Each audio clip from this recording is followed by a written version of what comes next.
Good evening, everyone. Thank you for joining us this evening for the film Purple and the important discussion that will follow that. My name is Glenn Crossman. I'm the Director of Programs for the UVA Center for Politics. I'd like to introduce the two people that will be working with you this evening after the film.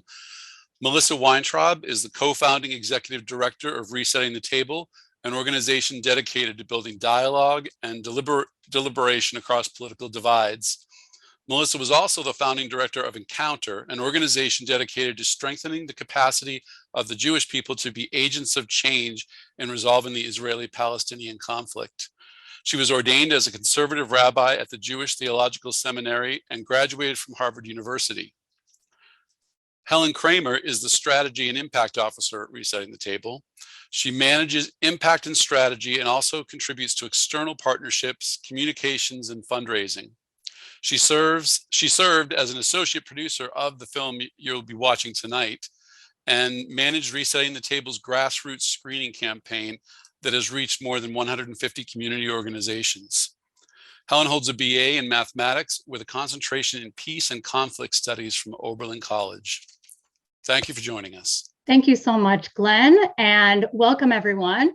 I'm Melissa Weintraub. I'm the founding co-executive director of Resetting the Table, the organization that co-created the film that we will be seeing shortly.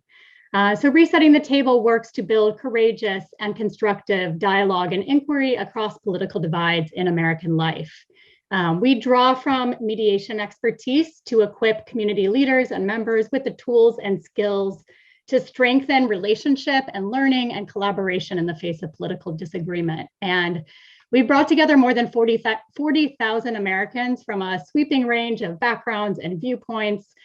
We are part of a whole emergent movement of political bridge building organizations, including the UVA Center for Politics, who together are beginning to reach the millions that we will need to reach to get to a tipping point in depolarizing our country and sustaining our democracy.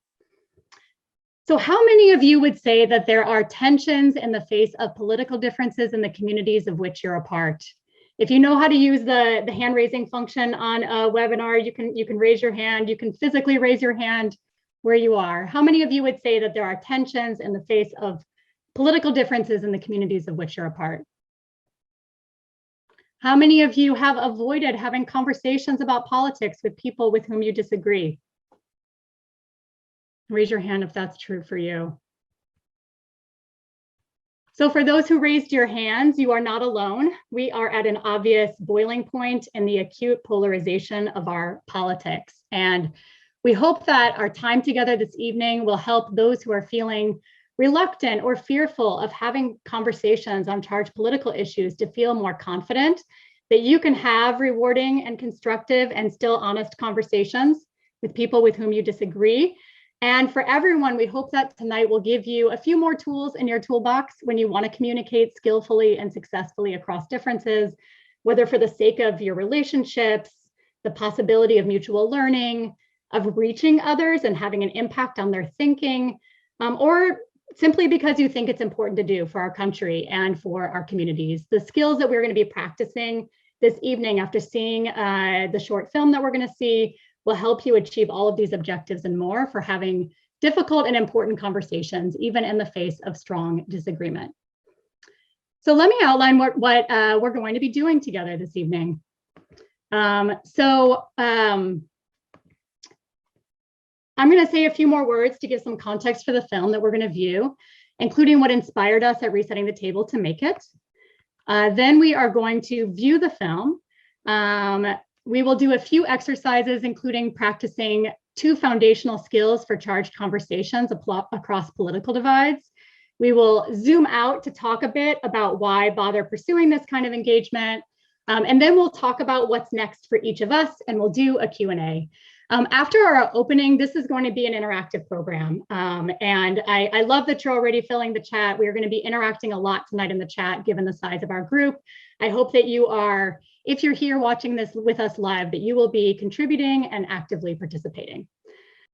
So in 2017, Resetting the Table went to the rural Wisconsin and Iowa area where the film is shot for 6 weeks. This is a politically pivotal area. And if you look at a map of counties that swung Obama to Trump in 2016, almost all of them are concentrated in this region. That's a swing that stuck in the 2020 presidential election.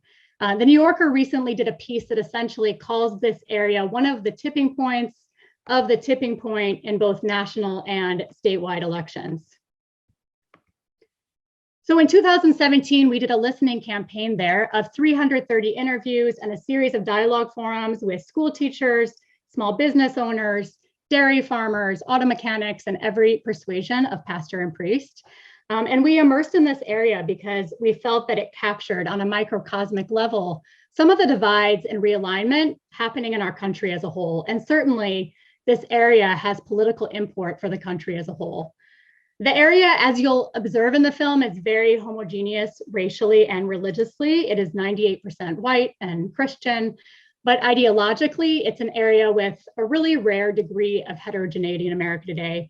While much of our country has grown incredibly ideologically siloed, even within purple states, in this area, red and blue still go to the same schools and churches, and many people feel like they're outside of the two-party system altogether. So we brought with us a team of 36 facilitators and interns, many of whom were coming from deep blue enclaves like Brooklyn and Berkeley. And it is no exaggeration to say that for many of them, the program felt about as much like a cultural exchange program as one taking place around the globe. One of our interns said something that's always stayed with me. She said, "I feel like I've spent my whole life being conditioned to react to caricatures of many of the perspectives I'm hearing rather than to the perspectives themselves, let alone to the human beings behind them." So for us, the seed for this project germinated right there. We see these kinds of growing perception gaps in our country, not just mutual incomprehension, but increasingly mutual vilification, if not dehumanization, as bringing us to a precipice of real danger. And if history is any suggestion, when societies get to the point that huge factions see one another in their gut as other and enemy, as so dangerous and repellent and evil that they think that there's no talking to them, they simply must be vanquished. This has a tendency to breed all kinds of harm, including outright violence. So we knew we couldn't bring everyone across the country, even pre-COVID, but film can be a great tool for proxy journeys, for getting us all out of our like-minded enclaves to cross psychic distances of background and viewpoint, and giving us a small window into what it's like to be other people who aren't already part of our world. We chose this area because of its unique ideological heterogeneity, its political decisiveness, and our unique access and relationships that we thought would also allow us to give more multidimensional representation to rural areas that are all too often flattened or neglected altogether in media. So in 2019, we returned to the region and brought together a cross-section of community leaders and everyday people from a range of demographics and viewpoints representative of the region. And the short film that we are about to see captures one of the groups we brought together, investigating their differences on the role of government, work ethic, privilege, and the social safety net.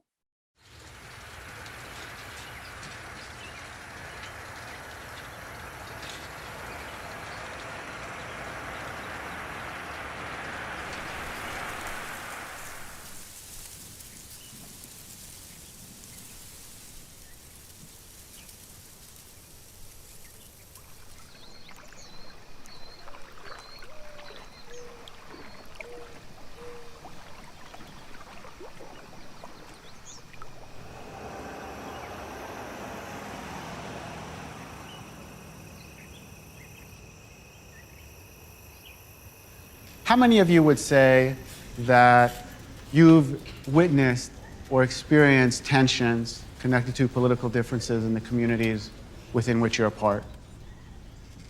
Okay. How many of you have avoided talking with someone about some controversial topic or political issue because you know that they are in a different place than you are? All right. Yeah, we are in an epidemic of a contempt, anger, and siloing with respect to political differences and divides in our country. Studies have found that we are more divided in America today than at any point since the Civil War. Right here in the Driftless is one of the more purple areas in the country, with strong red and blue, living in the same neighborhoods, often going to the same churches, and also many people here who would define themselves as purple or something other. Don't feel like they fit into the two-party system very well at all. So we're going to be doing a few different exercises to really delve into who we are. We're going to give you several minutes to make a list.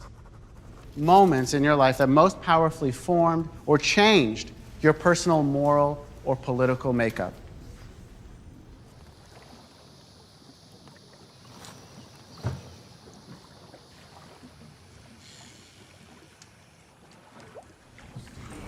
I'm at Total Peace on the River. That's where I spend most of my time because it is honest, basic, and unforgiving. And as a young person, the death of a baby brother, grandpa, and my favorite aunt within a 6-month period when I was 12 years old influenced the rest of my life. That's why I became a paramedic and a firefighter, rescued, saved lives. I'm still willing to lay down my life, if necessary, for a total stranger. I think of all the human traits, the one I treasure most is integrity. If I tell you I'm going to be there, I'm going to be there. I tell you I got your back, I got your back, and that's not going to change. That's pretty much it. So, who's next? I grew up in a small town, very religious. We were homeless for a while. We were hungry for a while. My parents were too proud to take assistance, and that translates a lot into my politics and my approach. I also identify within the LGBT community as bisexual is probably the easiest term to use. I was suicidal a good chunk of my high school career because I kept questioning why God would make me like this, or why would I just want, in a sense, pray the gay away. So my big formative life was going to college, to be honest, and getting away from my small town and figuring out who the heck I am. And the job that I do now works on seeing people's humanity and seeing them for themselves and all of who they are and what they bring to the table. And I've spent my life seeing how people are not valued by the way they are or for who they are. I have no idea what your views of the scriptures are, but all the principles are in there as far as relationships, where we value another person ahead of ourselves, where we are good employees with integrity, where we are good bosses who don't lord it over those entrusted to us. I mean, it's just like, aren't those just about everything that we need for life?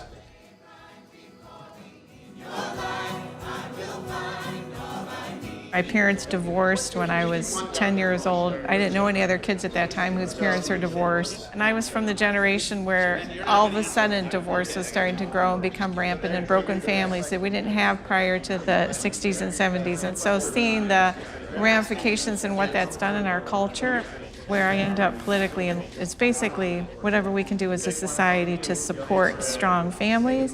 And if we do it right, the way we're meant to, that so many of our other problems wouldn't be where they're at.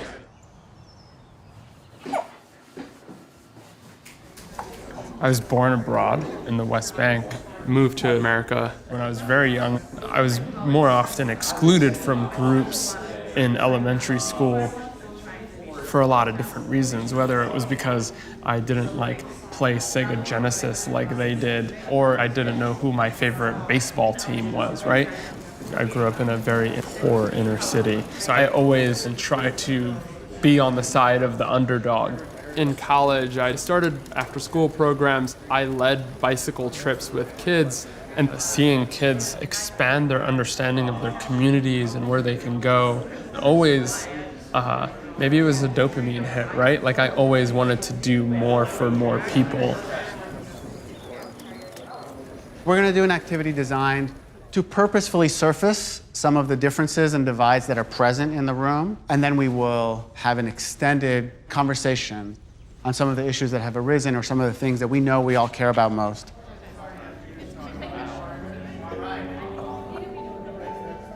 We're so locked into our parties, and one's going to take the extreme of the other. Is it one immigrant? Is it 1,000? Where do we start to care about the humanity that we're showing other people? feels like we all value the autonomy of a mother and that we all value life in the womb. I don't think the government has any voice in this. Nobody owes me a living. Nobody owes them a living. Earn it. 1% of our population owns 90% of the wealth.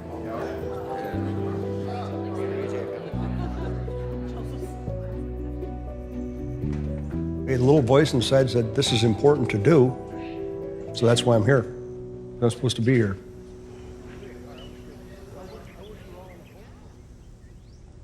There is this question around the social safety net, what it offers and the problems with it.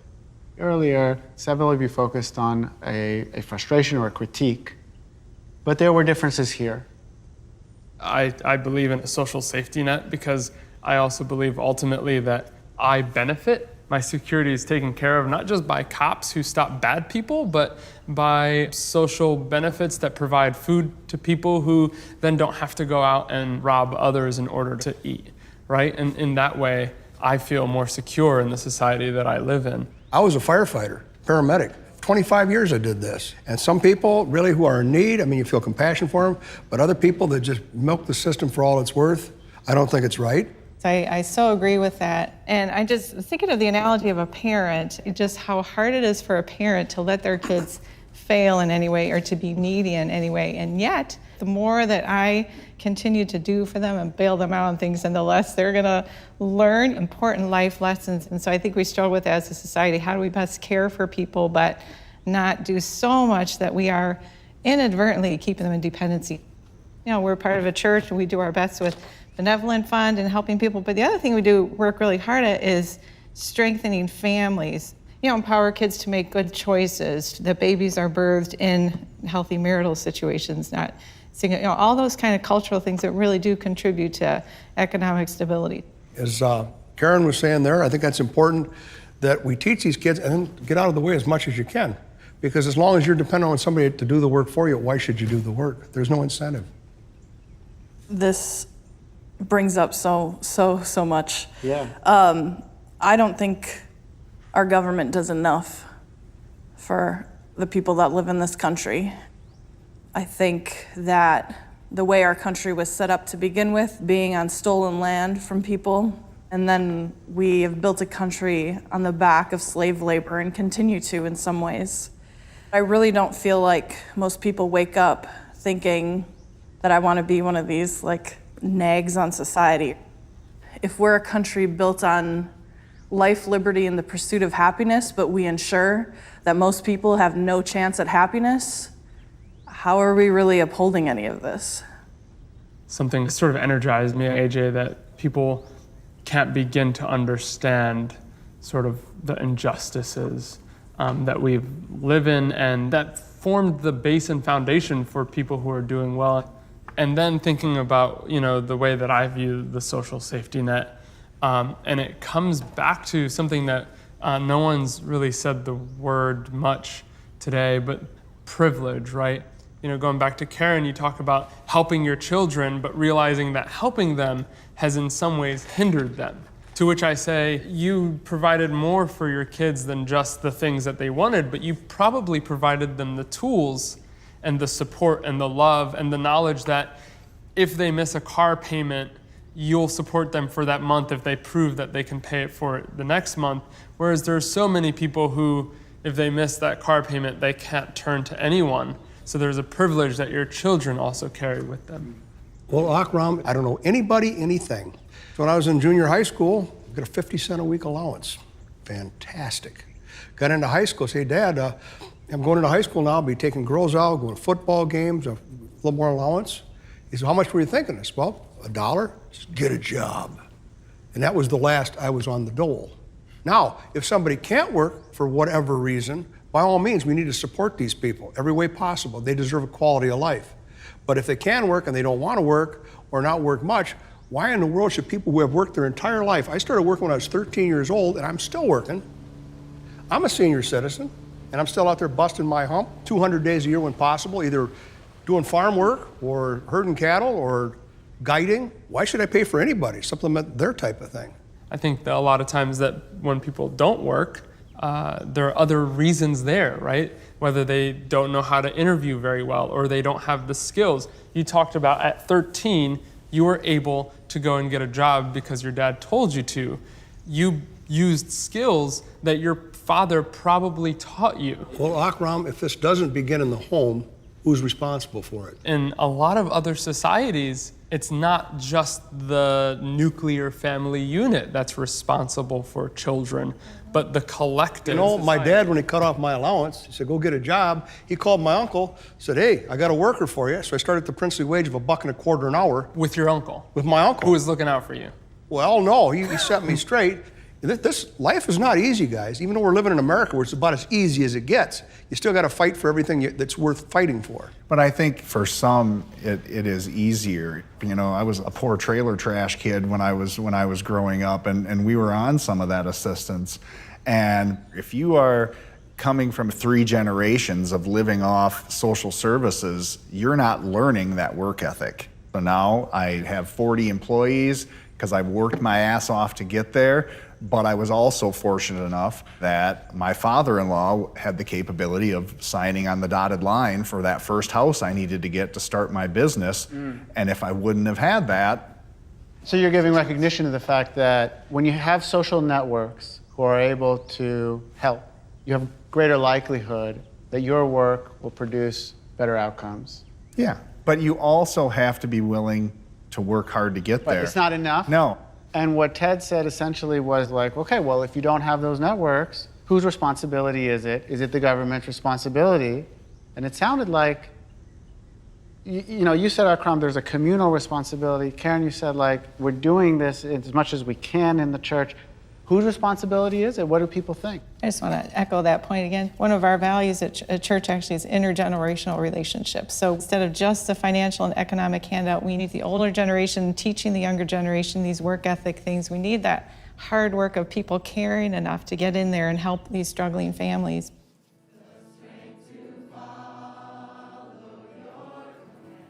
Marvin Olasky, the editor of World Magazine, says, social justice is a sum of millions of acts of relational justice.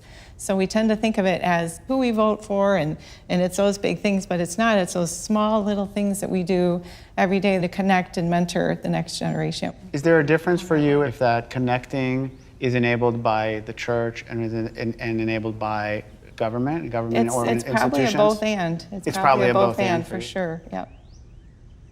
AJ, I heard you express a lot of discouragement, especially about what you called the lack of people's ability to pursue life, liberty, pursuit of happiness. Can you imagine things that societally or governmentally could be done that would make you feel like, okay, people do have a fair shot? In your sort of dream, I'm curious how it would actually play out if you could control the levers for a day. Nobody wants to answer that question. God. Think of the You do not want me to answer that question. I want people to be in a place where all their basic needs are being met on the daily without having to justify why they deserve to have basic needs. Like, if you're another human being, you deserve to have access to health care, to food, to shelter. And this whole argument about work ethic, that doesn't... You're a human That seems like a being. mistake. Like, just by virtue of being a human being. in my opinion, yeah. There are so many times that I've been working my ass off and got nowhere. Like, I just had a conversation with my mother who's been at her job for 20 years and is making $15 an hour. And she's been there forever. Look at our groups and what you said. I mean, here you have a master's degree, you're highly educated, very intelligent, and you've got a huge student debt. I think you said like $19,000? Oh, no, $130,000. $130,000. So, could you vote for a Democrat candidate who says, okay, come on in, free college? Sure. So you're, I want everyone to have access to education. so you're still willing to eat that $130,000 Yes. in debt? Whoa. I know I'm radical. It's Isn't that scary. putting you at a disadvantage? Yes. Wow. I don't want people to struggle as hard after me. I want people to find value in each other and to find value in community. And if that means me sitting here and being in debt the rest of my life while someone else gets a free ride, like, cool. Like, I really hope that when you get that education, you see the value in yourself and what you can give the community. And then that will come back in return for me. I play the long game. Let's talk about the long game for a second. What about the people that came before you? What do you mean? Well, I've been working for 55 years. I still have to work till the day I drop because my pension is diminishing with each dollar. Just so we're clear on what's Yeah. being said here, you're saying, well, I'm still here actually, and the policies you're talking about are going to harm me. And the money in my earning capacity keeps going down the older I get. I'm wearing out. I'm also willing to give you what you need. I don't want you to give it. I've earned it. It's Just not about that. There's, I think, an underlying difference here that's emerging. You're saying in terms of policy, the very problem he's naming, well, that's something we can and should address. That's not right. And it sounded like what you're saying is, I don't want that. throw the old dog a bone. No. I won't take it. It's about community. Like all of our families used to take care of each other. We used to have grandparents that lived in our house, and our parents lived in our house, and we've moved away from that. And with that, we've moved away from valuing our folks who are older than us. Like, it's not about a handout. I should be taking care of you because I value you as a perfect person. And it's not about taking care, because you would have taken care of me when I was younger. And you were doing that by contributing to society as a working person. There's a fundamental different interpretation of the moral quality of something coming to you from government. There was a sense of integrity and pride that getting more from government undermines that pride as far as you're concerned, undermines that integrity. You're saying absolutely, as far as that's concerned. That is a different interpretation than what AJ is saying, which is government programs should be not demeaning. It's a way to honor people as they're growing older with care.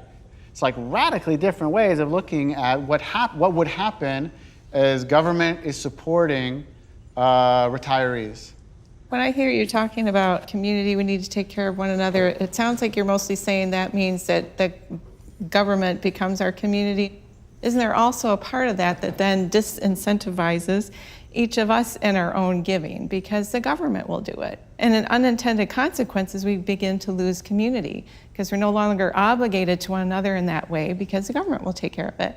And I know I've been guilty of that sometimes. So I'll say, well, they're on food stamps, they're fine. Whereas before we had quite that growth of that safety net, we did just inherently, we took care of our elderly. They were in our homes because we had to, and community was built in. So you're saying the very community that AJ wants to achieve, if the vehicle is government, people don't rise up to care for one another because you think that this person is being taken care of by this program or that program, and the very social relationships that AJ has returned to over and over again don't actually get invested in. This is more than just our government, it's our culture, it's our way of life. I don't really want anything to do with how we govern right now, but I'm trying to work with you all to find that solution and really work toward the middle, to be honest with you. As much as I am radical as socialist. that's the thing about our country, is we are able to sit down and have these conversations, and I do not take that for granted. I use my voice all the time because I have a right to use my voice, and a lot of other places in the world do not have that right. And so we need to continue to do this because that's what all of the people who came before us died for. That's why, is so we can sit here and have this discourse. I really appreciate hearing your thoughts and understanding your worldviews and having you listen to mine in a real way.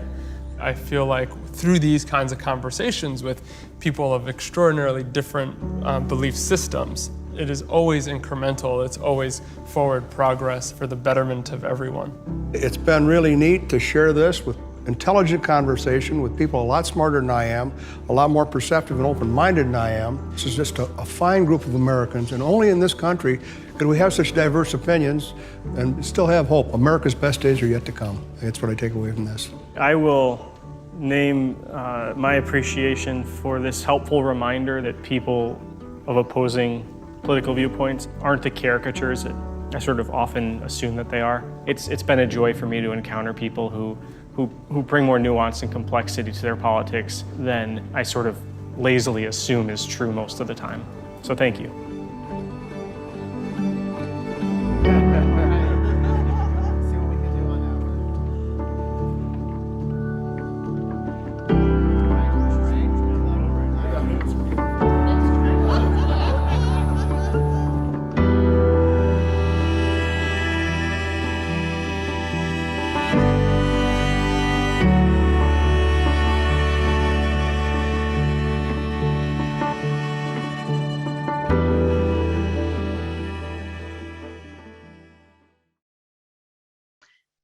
So I'm going to ask you to take a moment to jot down, if you have a pen and paper handy, or you can just reflect to yourself and think about one moment from the film that stayed with you, one thing that struck you or moved you.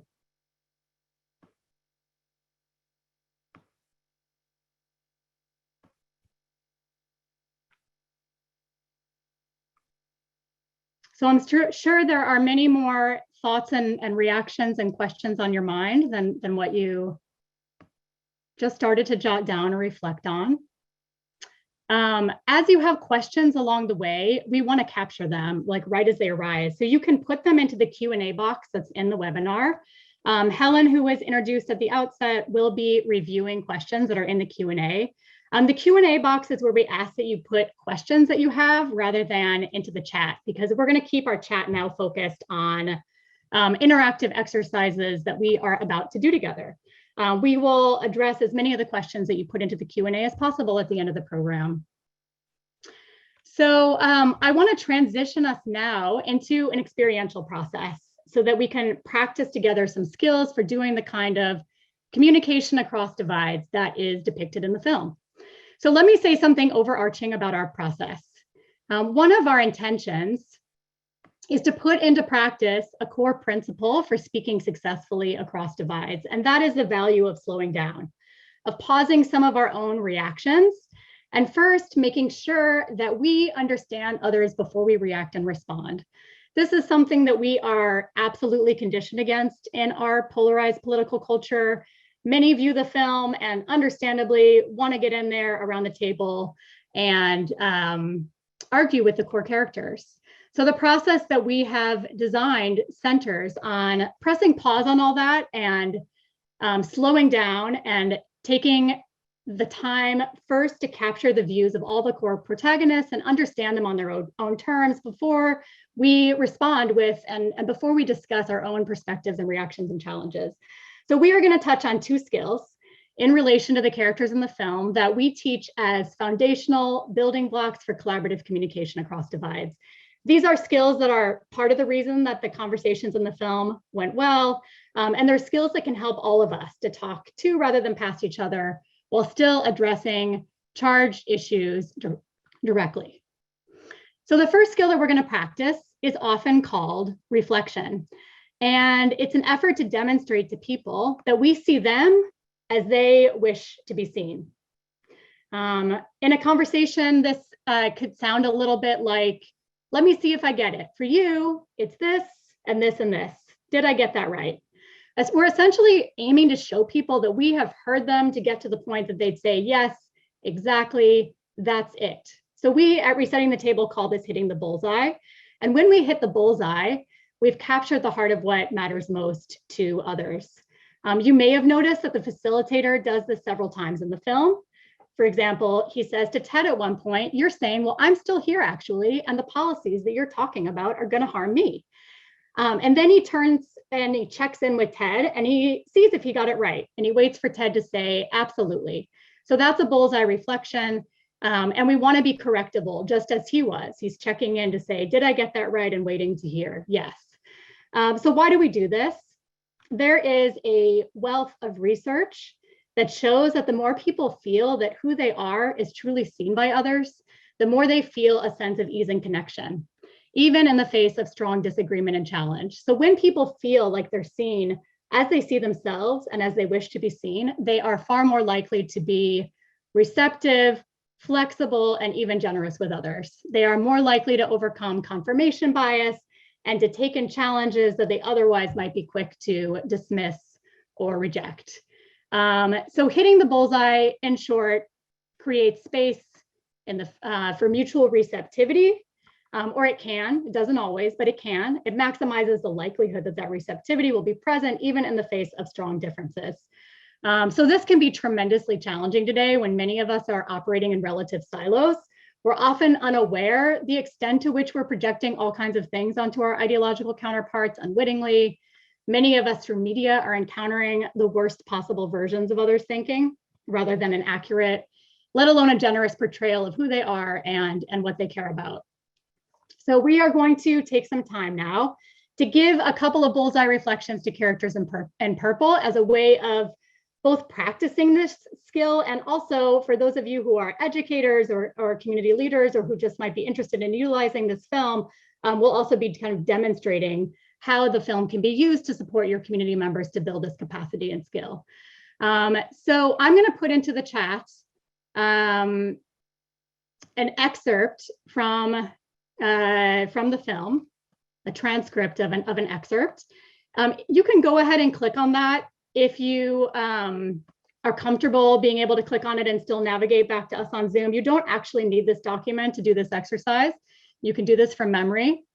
For those of you who have clicked on the link, scroll to excerpt 2 on page 2. We've transcribed here the culminating exchange between Ted, the fisherman, and AJ, the diversity, equity, and inclusion specialist, and Karen, who's an evangelical pastor's wife, comes in at the end. So Ted and AJ are talking about whether the government should pay for higher education, and that evolves into a broader conversation about the government's role in supporting seniors and taking care of people more generally. So if you have the document open, glance through this exchange to refresh your memory. And I want to invite you now to try to give a bullseye reflection to AJ. We're going to do this first with AJ and then with Ted, and we are actually going to practice this together in the chat. We are a very big group. I'm not going to be able to respond to everything that comes into the chat either here or at other points along the way. But I want to ask us to reserve the chat now for this exercise and ask people to step in and try to reconstruct what is important to AJ. And remember, we are trying to capture AJ and then Ted on their own terms as they see themselves, so that if they were here, they would say, yes, exactly, that's it, you get me. From everything you know about AJ, what is she trying to communicate? Please put some efforts at bullseyes into the chat. AJ, for you as you see it. You want people in community to be taken care of? Thanks, Alex, for getting us started. Beautiful. Providing a safety net to take care of everyone in need. Thank you, Fran. Caring. It's all about community. We all take care of each other. Yes, some of you are actually just writing to me and not to the full group. So I encourage you to make sure that you're writing to everyone. Nancy says generosity. Sounds like you see generosity underlying AJ's worldview. I don't want others to suffer the way that I did. Beautiful, Sandy. Like that's what we call a signpost of meaning. You pulled one line. That's exactly something that AJ said. That's at the heart of it. Teaching the next generation how to treat others. You don't want anyone to suffer a lack of basic human necessities. Helping others is not a negative. Beautiful. Okay. All right, so they're still coming in. Please keep them coming. I won't read everyone out loud. Everyone has inherent dignity and deservedness. Thank you, Michael. Every human, no matter what, deserves baseline rights. We all have a societal obligation to look out for each other. Thank you, Helena. Okay. Okay, so I'm gonna now model this. And you can keep them coming. It's great for everybody to be practicing this and practicing this muscle, even if this is something you already have a lot of experience in. It's life gives us endless opportunities to practice this skill, and it's something that like we can never practice enough. So, I'm going to model this. So AJ, as you see it, everyone, by virtue of being a human being, deserves basic rights that the government ought to protect to ensure human dignity, a right to healthcare and shelter and education. And I didn't see anyone capturing this piece of what AJ said, but I want to capture something that she said in the beginning, which is that especially given a history of systemic injustice and oppression in this country, as she sees it, still baked into all of our systems, that has undermined human dignity for so many, the government has all the more responsibility to correct historical and institutional inequities by providing for basic human needs. And then she also talked about her mother, and I want to capture this piece of what she said too, that our systems are such that people might work themselves to the bone as her mother has and still not be able to get to the point that they can secure a life of dignity or be able to pursue life, liberty, and happiness. And I see more have come in. capturing this piece about honoring older people. Yes, benefits for some rebound into benefit for all. Okay, so let's do this now for Ted. And remember, we want to be capturing Ted on his terms without any editorializing, so that if Ted were here, he would say, yes, exactly, you see me, you get it. Step into Ted's lens. What does Ted want us to understand? Ted, as you see it, you would feel disrespected by handouts. Alex, you've taken the plunge first both times. Thank you. Great. What else? Life isn't easy for anyone, but if you work, you can make it. Self-reliance. I've worked hard he's worked hard all his life. Dignity, independence, and self-reliance are paramount. We have individual responsibilities to provide for ourselves, and there is integrity in that. I work hard and everyone else should too. I am responsible for myself and do not expect anyone else to take care of me. You all are great at this. This is great. There's pride and dignity in hard work. Great. So you're all pulling different signs he gave us. This is what matters to me. Ashley's pulling out his history as a firefighter and his history of public service and how that may inform his worldview. He's worried that his own resources are reducing. Rosanna's capturing. Yes, he deserves what he has because he worked hard for it. And Merrill is really pulling that he would put his life on the line even for strangers. Yes. Beautiful. Okay. Great, Jeannie. Government is not a guarantor of a certain baseline of economic well-being. Great. Okay. So I'm going to model this again. Ted, as you see it, when government services go to people who could work and be self-sufficient, that actually undermines human dignity and produces its own injustice. Services should be there to support people who can't provide for themselves or who temporarily need our help, but our default from a moral perspective should be everyone taking care of themselves if they possibly can. And you said a few times, I've earned it, because as you see it, people earning their keep through hard work and not being dependent on others are the very bedrock foundations for human dignity. Great. So, great, Gary. I love that you're pulling, you're reminding us of the metaphor, throw the old dog a bone, I won't take it. Metaphors are often a sign of meaning. When people turn to metaphor, they're usually saying something that's very important to them, and that's part of what we want to capture. So I'm going to keep us moving, and we're going to turn to a second skill that builds from bullseye reflections that we've just constructed. And this is another tool for difficult conversations. That's something that we call naming differences.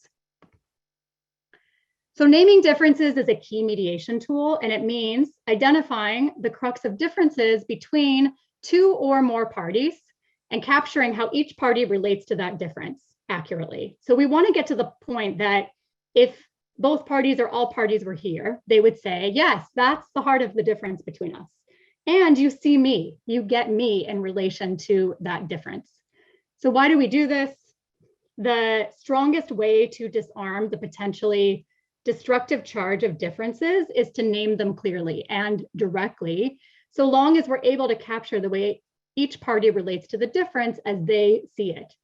And once we've done so, we've essentially identified something that we can explore and we can think through together as partners to illuminate different dimensions and lenses on sticky problems.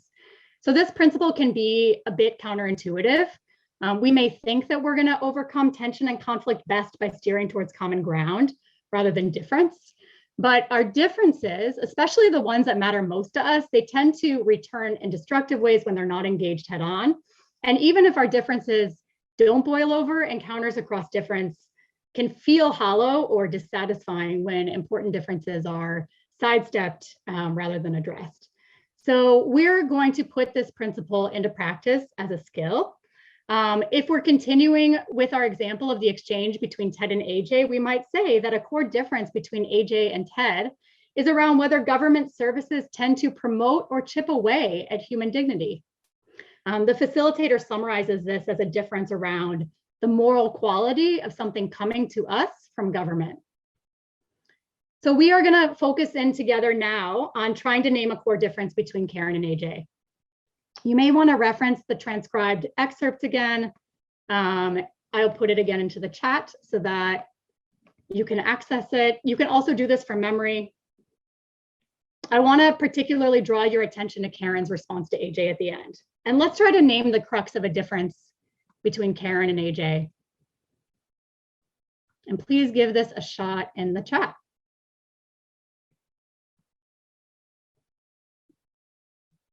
Our notion of who should constitute a community differs. Beautiful, Helena. Receiving benefit without working for it versus receiving benefit when needed. They have different conceptions of individual mobility. Interesting, Dasha. We can't turn the tables in a webinar this size, and I can't ask you more about what you're thinking about, but I want to know. Who provides the support, government versus community or family? Great, Ashley. Meryl, I'm not fully sure what you mean by age or level of education, but I'd love to know what you're getting at there.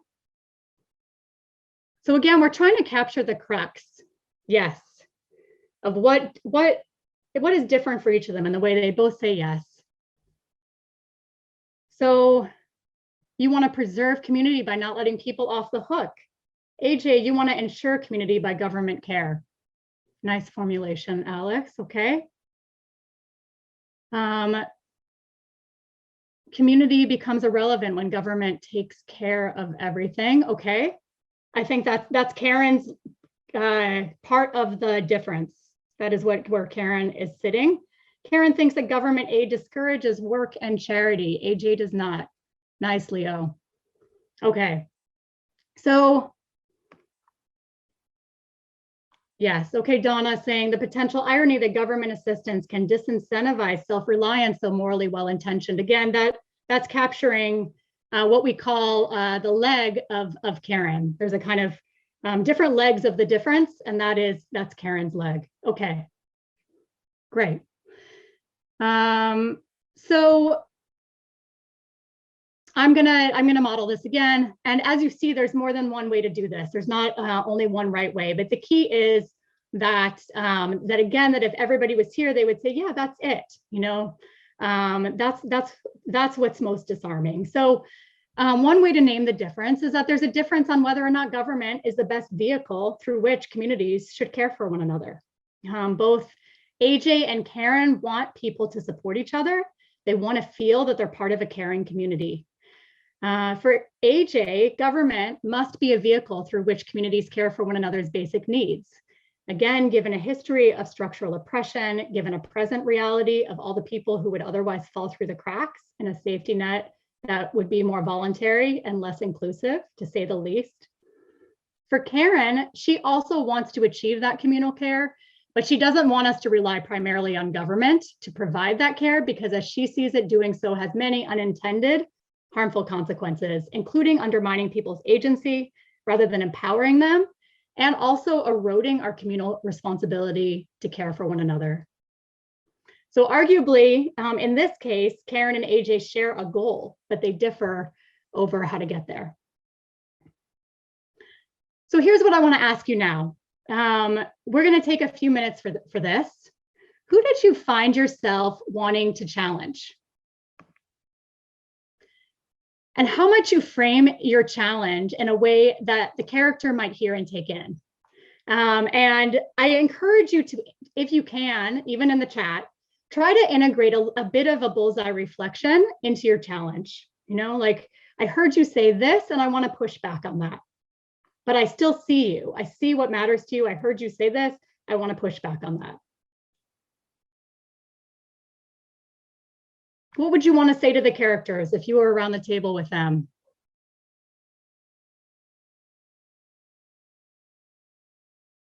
AJ, who pays for this? Okay, thanks for getting us started, Jeff. Alex, I love church too. I love family structures, but not everyone has them. Not everyone has church. What do we do about that? So the names of the core characters that we've talked about so far are AJ and Ted and Karen. Dasha, I wanted to challenge Ted the most. He experienced his own difficulties. I'd like him to understand that people have varying support systems, skills, and privileges. Ashley, to the extent that AJ advocates for free college, I want to question the long-term viability. How can we pay for that as a country? Yes. I hear that you don't want to undermine agency by giving someone too much, whether it's family, church, or government. Okay, Jean, that's great. I think you're talking to Karen, and I wonder what your pushback would be. Ted, don't you feel like you've earned the right to retire? Interesting, Wendy. Okay. Can you build on your commitment to die for someone to pay your taxes? Interesting. Okay. We're getting a lot of pushback on Ted. To AJ, how would you keep people from taking advantage of the system? Okay, great. Thank you. Wonderful. How much help is enough, but not too much? Okay. Great, Jean. Okay, so I hope everyone will keep reflecting on this and you can keep things coming into the chat. What I want to emphasize here is that once we've gone through this process of giving bullseye reflections, of clarifying and naming, this is where our differences lie, and we've kind of taken the sting out of them and said, okay, so this is you and me in relation to that difference. And now we want to get in there and we want to argue with AJ or Ted or Karen or Akram or anyone else.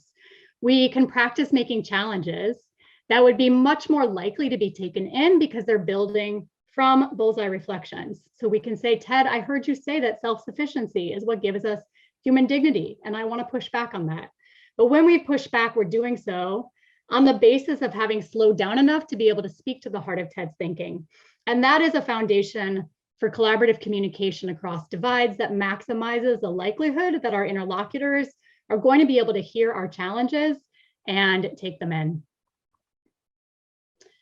So we're going to do one more exercise and zoom out for a few minutes to ask a big picture question that many people raise in this polarized time that you may have been asking yourself, even though you're here tonight. Why does doing this matter? Why does communicating across political divides matter? And I'm going to actually flip it. What is lost personally? What's lost communally? What's lost societally if we remain in our ideological bubbles? And I again want to invite you to put some thoughts into the chat.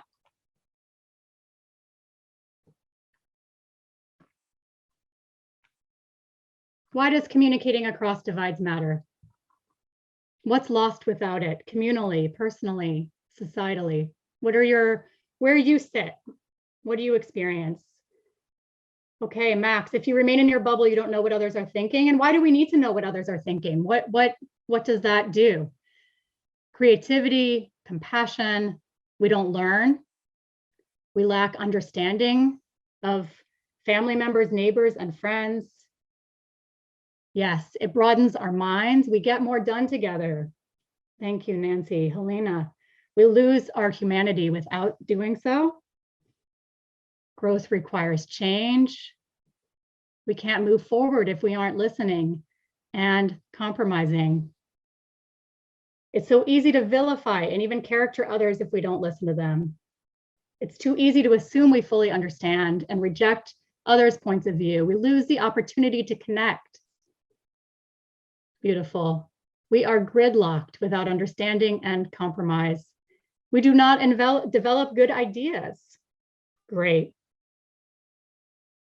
I would not be living my religion if I put others in a separate bubble. That's very powerful, Alex. Without communication, how can we move forward? Corroding social trust.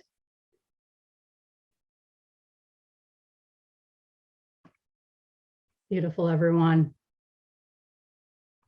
Okay.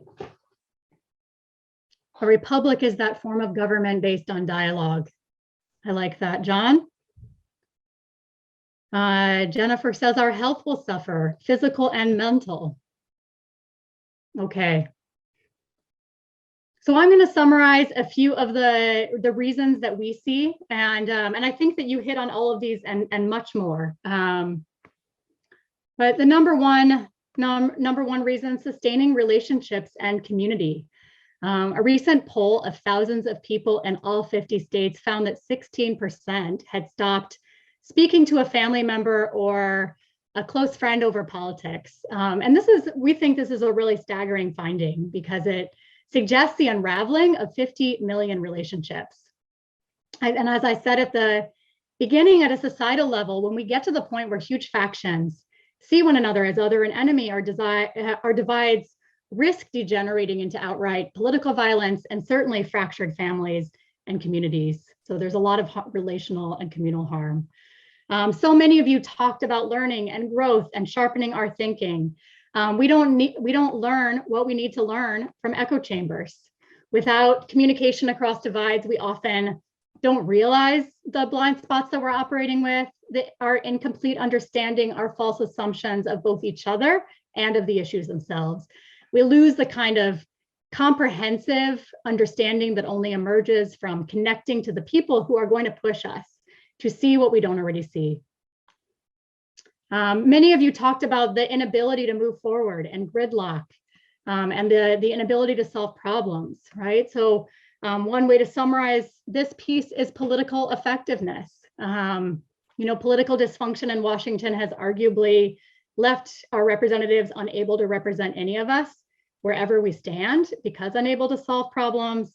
And an effective toolkit for advocacy of any kind, again, wherever we stand, requires us to be able to, at times, communicate and compel beyond our own camps, reach new allies, work with unlikely suspects, and build coalitions alongside other strategies. And we lose our ability to do that and just spend our time canceling each other out.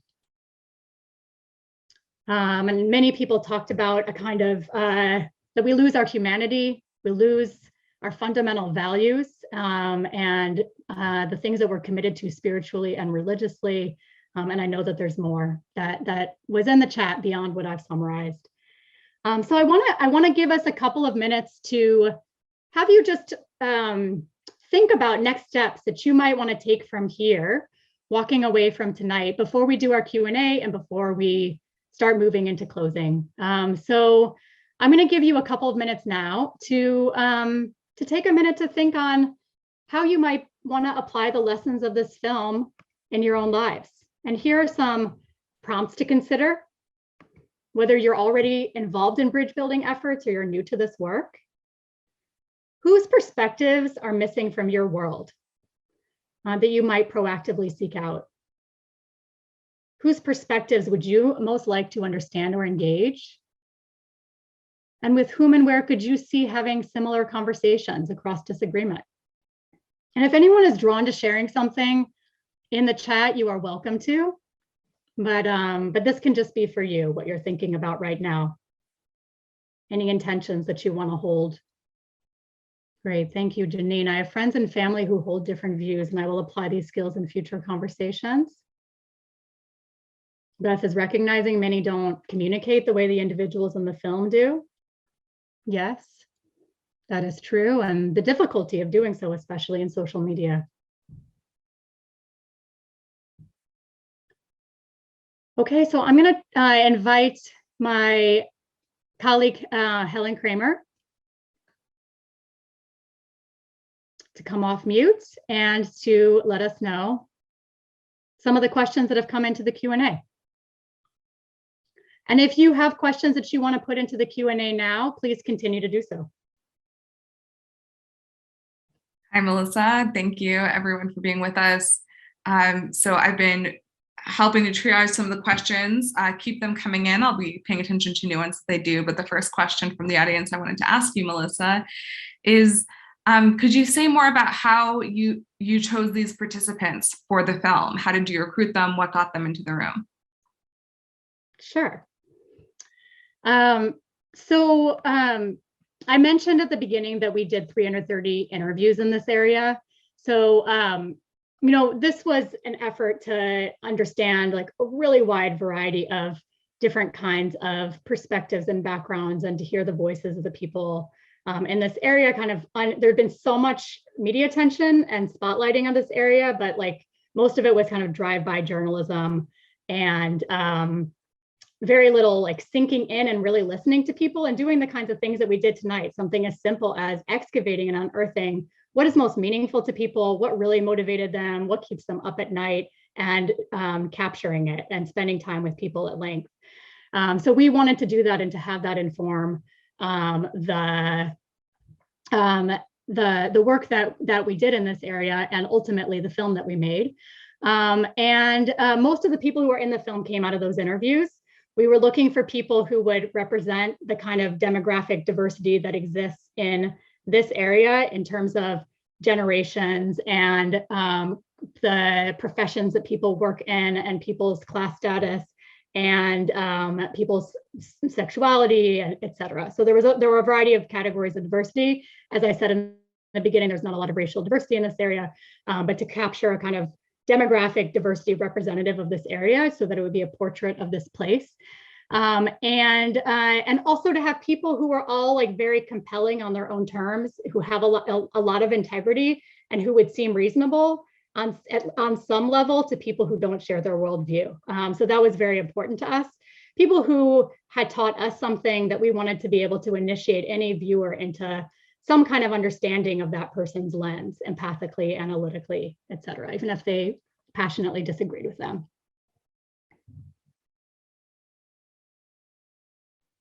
What else? Thanks all for your continuing questions. Another question we have is, could you share more about what the process looked like during the day of the filming? Like, what did you take people through? What were the exercises that we did? And I think some of the folks who asked this question were asking like, into how would we go about setting something up? Like, what made it so successful? Great, yeah. So this was a 20-minute film and the participants spent 12 hours together. So there was a lot more that took place. Often the programs that we lead, and we would recommend this as a kind of foundational step, begin with some form of story sharing. People kind of letting each other in to the formative life experiences that have shaped each other. So you saw a piece of this, but we did several versions of it. They did what we call 6-word memoirs. That we didn't make this language up, but we've adapted it for people. Like very succinctly capturing something about themselves in terms of what's important to them in terms of their political and moral sensibilities and their life story. We did an exercise that we call life maps that just kind of gets to the heart of what are the experiences in our lives that have shaped us and our makeup. And then, another core principle of our work at Resetting the Table is to surface differences directly. There's a lot of programs that kind of try to like stay at the realm of let's just rehumanize each other and like see what, do something that is more feel good. Our take at Resetting the Table is that we need to go toward the heat, that often if we avoid the heat, something does feel hollow and dissatisfying, or like we haven't really touched the most important things to us, especially when people are like dramatically opposed and really very committed to their worldviews, so much so that they might be skeptical or suspicious of this kind of encounter otherwise. And so part of what's exciting to people is, oh, we're going to actually touch the hard stuff, but we're going to do it in a way that we're not attacking each other or brutalizing each other. We're seeing each other and taking each other in a way that just so rarely happens in the world. So so we surface differences directly, and we have different exercises that accomplish that. But you saw a very small piece of one where we were just getting a range of the sense of the strong agreements and disagreements in the room around contentious issues. And then we actually taught the skill that you all just practiced very quickly together, but they practiced it in relation to each other. So they gave each other bullseye reflections, and they gave each other bullseye reflections around the strongest differences in the room, intentionally put into groups with the people they disagreed with most.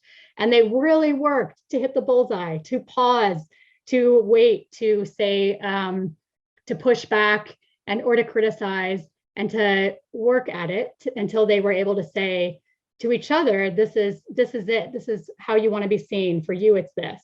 So all of that foundation allowed them, once they then were able to be in an extended conversation across their differences, to do so in a way that they were staying receptive to each other. And for us, that's the core. Are people still receptive to each other, even while talking about the hard stuff?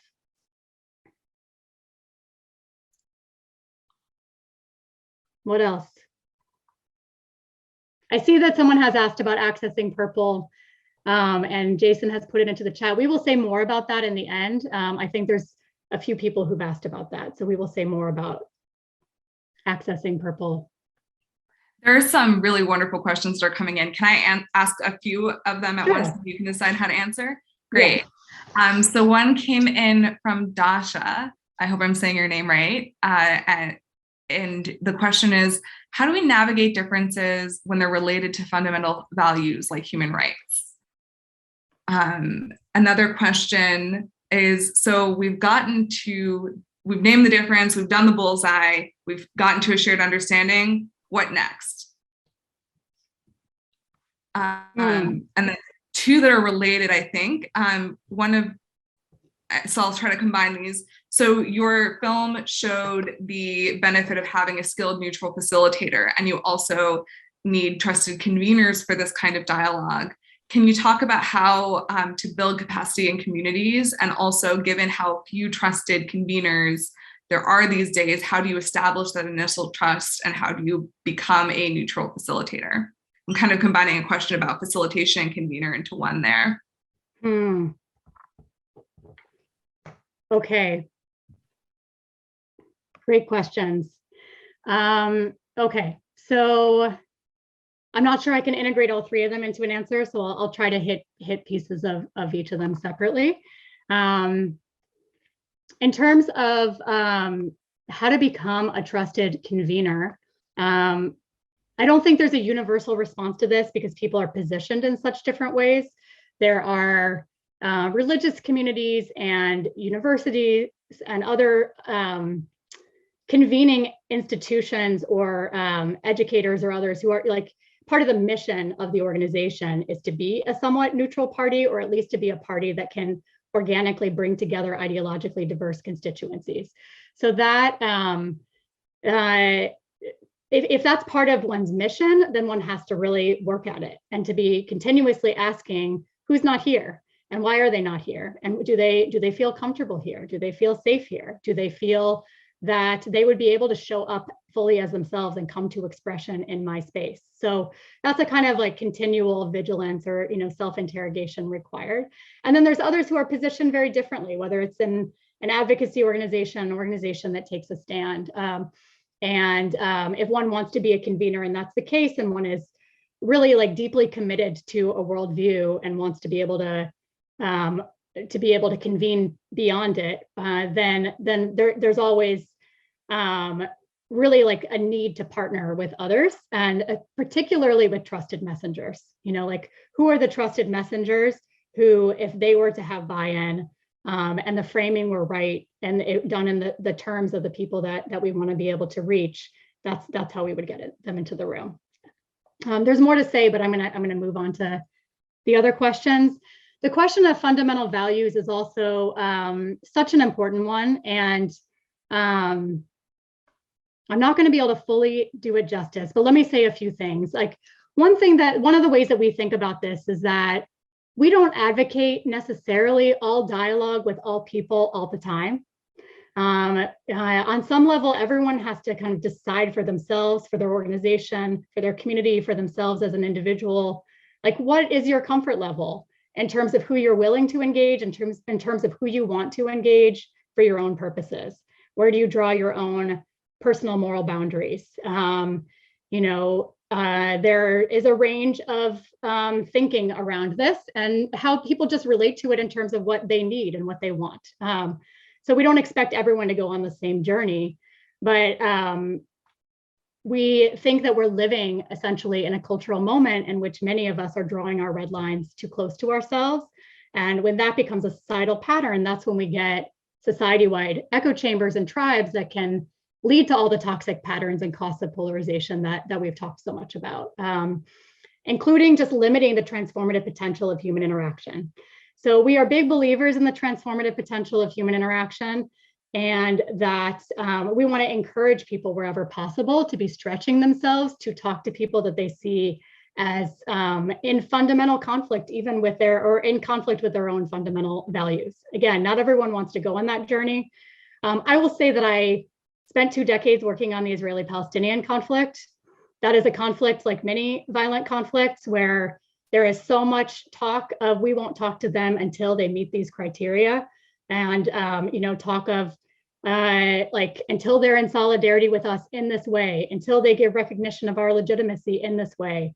And I have really come to believe that the we won't talk to them until they meet these criteria sensibility is part of what leads to violence and dehumanization, and that we need everyone, and I really just want to encourage everyone to stretch themselves as far as they feel comfortable going, even when it means that they will be talking to people with whom they have dissonance around fundamental values.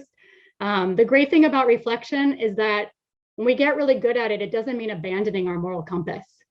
Like we can hold the cognitive dissonance of, I'm not morally agnostic, I am passionately committed to this, and I still see you, and I can create a bridge enough for us to be able to communicate across our differences, and who knows what may move between us, how we may impact each other's thinking, etc.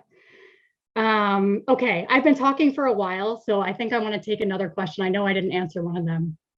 Yes, Helen, what else? And we'll take one more. Do you foresee picking, this is a question from Guy, came in through the chat. Do you foresee picking other focus groups to discuss other hot button issues like abortion or gun control? Yes, so as an organization, Resetting the Table does conversations on like all hot button issues in the US domestic space, like as well as conversations on the Israeli-Palestinian conflicts. We've done conversations on gun policy and abortion and COVID vaccines and COVID restrictions and policing and law enforcement, like basically like any charged issue or fault line issue, morally or politically, we touch it. We haven't documented in film all of those conversations. And I don't know if the question was about, are you going to be making more films about other topics? The answer is likely yes. COVID slowed down our plans to do so. So we are distributing Purple as a standalone for now, but we will be making more content, and whether it's issue focused or focused on different regions is something that we're still working out.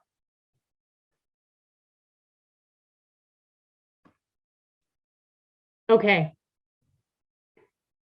Do you have time for one or two more questions? Sure, we can take one more. Okay. So another question is, what do we do next? Like, we've seen the film and we want to do something in our own communities.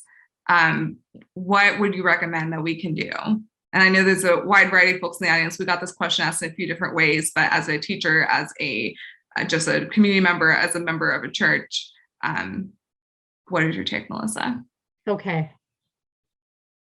Well, that is a good segue, actually, into our closing. So I'll share a few possible next steps. I think the question that I didn't address was what next. So maybe I'll touch on that, and then I'll talk about some recommended next steps as we see it. So the what next, also, this is different for different people depending on your own objectives.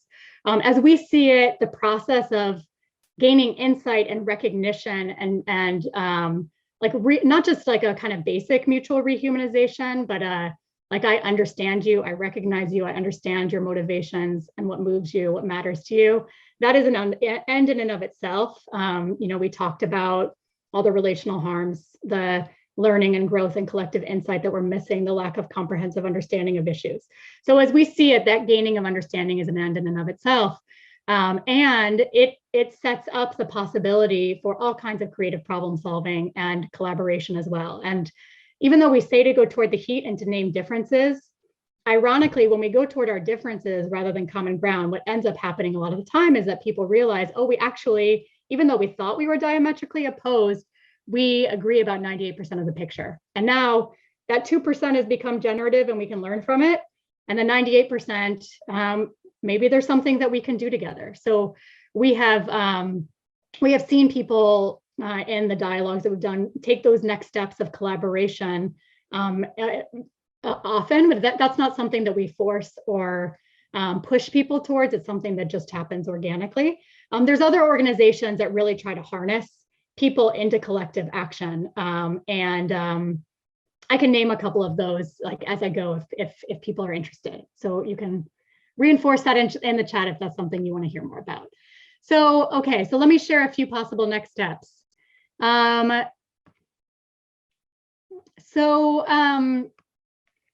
want to encourage you to pursue dialogue across divides. Now that can mean a lot of different things for different people, but start by practicing bullseye reflections and naming differences. Give it a try, whether in a conversation you've been avoiding that you would like to attempt, or a conversation that went poorly that you'd like to try again. The great thing about life, as I said earlier, is it gives us endless opportunities to practice skills like these. You can take someone out for coffee or virtual coffee with whom you disagree, and don't take our word for it. Give it a try. Work towards a bullseye reflection. Be correctable. Ask for feedback. See how and if it changes the conversation. For those who are interested in getting further involved in political dialogue work, in addition to Resetting the Table, there are dozens of other bridge building initiatives across the country. You can find some of them and some events that are open to the public here. I'm going to put it into the chat. This is Citizen Connect. And that will also just get you into this space and searching around it. There are close to 400 initiatives bringing people together, some of which are local and some of which are national. We hope that some of you will consider sharing this film with your networks or even doing a watch party as one of your next steps. It's free. We are here to support you. So we hope that you'll consider organizing a virtual screening in your community or your school or another network, or encourage your faith leaders or other community leaders to bring this film to your community. I'm going to put the film again into the chat. This is a page about the film on our website, and if you click on that link, you'll see the film on YouTube. You'll be able to access our discussion guide that lays out how you can facilitate a process like this, and it gives step-by-step instructions. So I'm going to ask you in closing now to put into the chat one thing that you appreciated or learned or took from this session, either from the film itself or from our discussion afterwards. Would love to hear from you some of that. What did you take from this session? Hope. Thank you, James. And I encourage people to write to everyone. Affirming facilitation skills of those we love. Slowing down is essential to effective communication. I enjoyed the film and the skill building strategies. Understanding others and repeating back what you heard is the first step. Take the time to slow down. A practical process for beginning to cross the divide. Openness to listening more. Learning that someone who feels disrespected by government aid. Fascinating, Alex. Yes, Michael is recognizing the forces pulling us apart are formidable. Yes, but also that there's great work going on. Great, thank you all so much. I'm gonna bring us to a close. I want to ask everyone to take 2 minutes right now to fill out a survey. I'm going to put it into the chat a couple times. Please click on that survey now and take a few minutes, as I said, to fill it out.